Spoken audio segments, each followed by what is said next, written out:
Welcome into the crypto bunker. Today, I just wanted to talk about Ethereum and why I'm still bullish on crypto. I'm still bullish on the future, and things are going to be okay. And what we have to realize is that we are going through a transition period right now. And this transition and transformation of society is something that humans have never gone through before. And that's why there's so much resistance to change right now.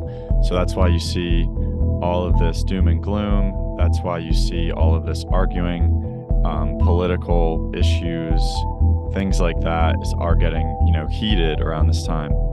And the reason you're seeing that is ultimately because people see that all of these changes are coming, right? The Great Reset, all that stuff.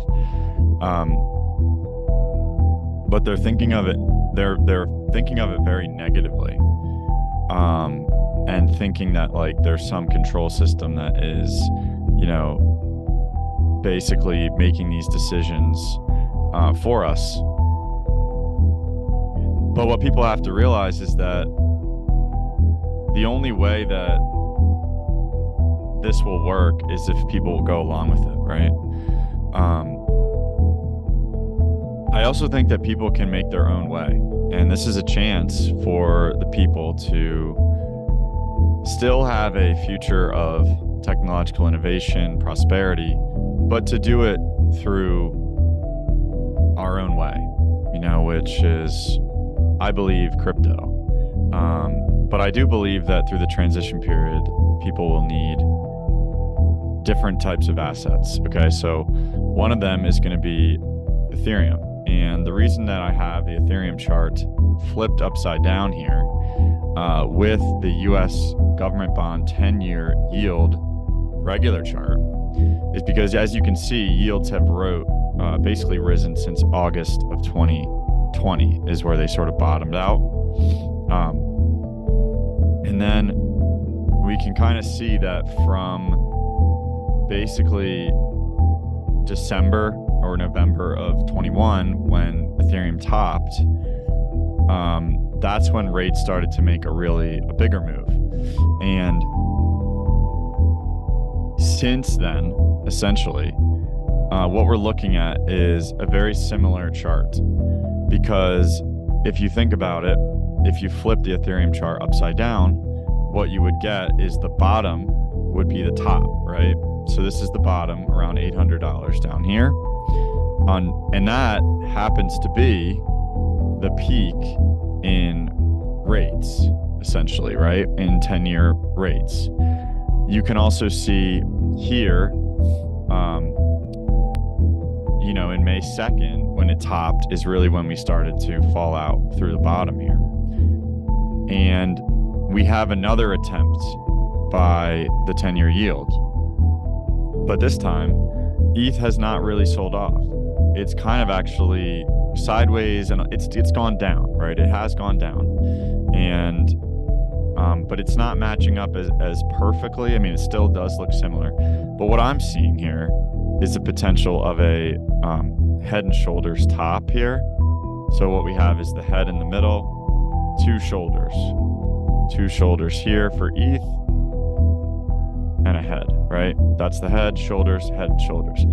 So what I'm seeing is that the 10-year yield will actually go down from here, and that ETH will go down on the chart, which means up, because as you can see, it's flipped upside down. So, going this way on both of these charts, going down will actually be up for Ethereum.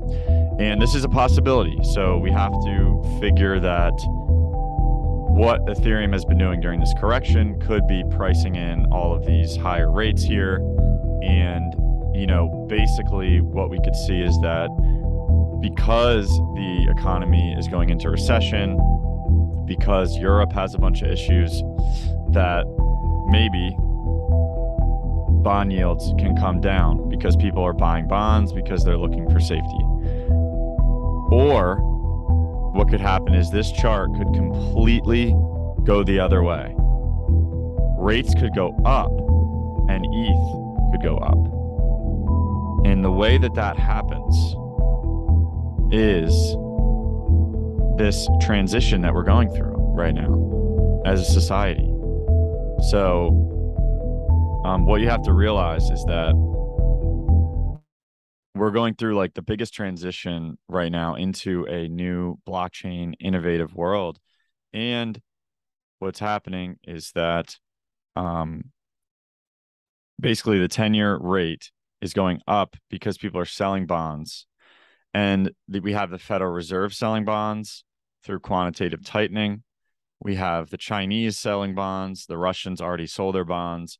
The Saudis, they're probably selling bonds because everyone's trying to reduce their dollar exposure that is in these countries that could be sanctioned because of what happened to Russia. They got sanctioned. They lost their privileges with the dollar. And so for them, I believe that's why they got off the dollar in the first place before this all happened. And now that China is thinking about moving in on Taiwan, we have, the Saudis kind of not listening to the US in terms of pumping more oil. They're actually cutting oil production. And so all of this is sort of a quasi ending of the dollar standard. And it makes sense that the dollar would go up during this time because it is a time of transition. Other currencies are going to fail, but the dollar will also fail eventually.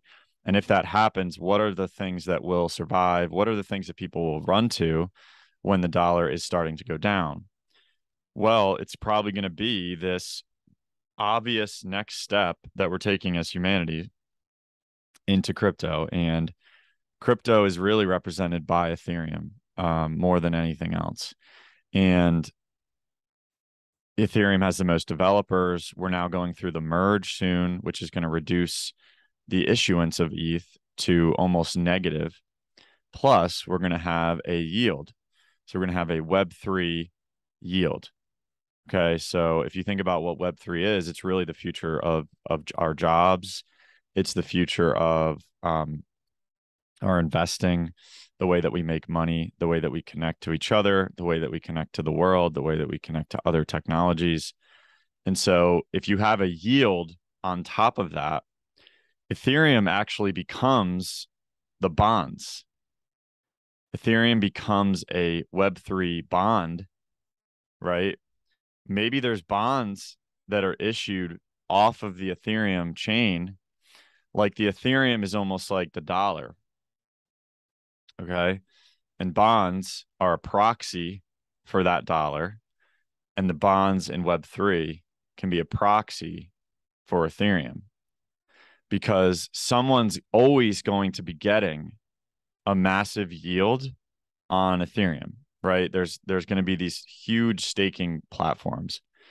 These staking platforms almost become the banks in the future because they are the ones who are generating this yield, and then they can take your assets in as collateral. They can give you a loan and they can make you pay that yield because they're making so much money on the side that they can actually, and then you pay them a yield for that and they can even make more. But what I'm saying is that they can then become this huge entity who can provide bonds for basically a yield that is less than the ETH yield, but is still comparable. And ultimately, is that something that people are going to trust more than they trust the dollar and the US government bonds? And because Ethereum is a blockchain with only code as law, and we're going into a future of coding and technology changes, is Ethereum going to be the more trusted state? So we have the state, which is the US government, and we have the state, which is Ethereum. So which one ultimately will be more trusted? I believe that the blockchain will be more trusted by people in the future. And so what I would say is that Ethereum has the most potential upside of any asset in the world. That's a no-brainer, right? Absolutely no-brainer. And what I would also say is that Ethereum has less political affiliation. So there's, going to be people fighting over red and blue, but Ethereum is just one color, right? It's the rainbow, right? It's all colors, regardless. And so again, I just think that it makes the most sense, for a broken system to that now shift over to this new Web3 system.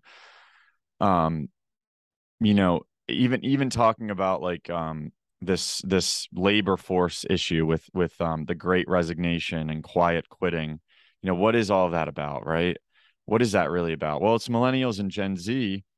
Um, they're figuring it all out. They're figuring out that the real world is sort of not real, like we're working for this big corporation who's just sucking money and they're giving us a little bit of it.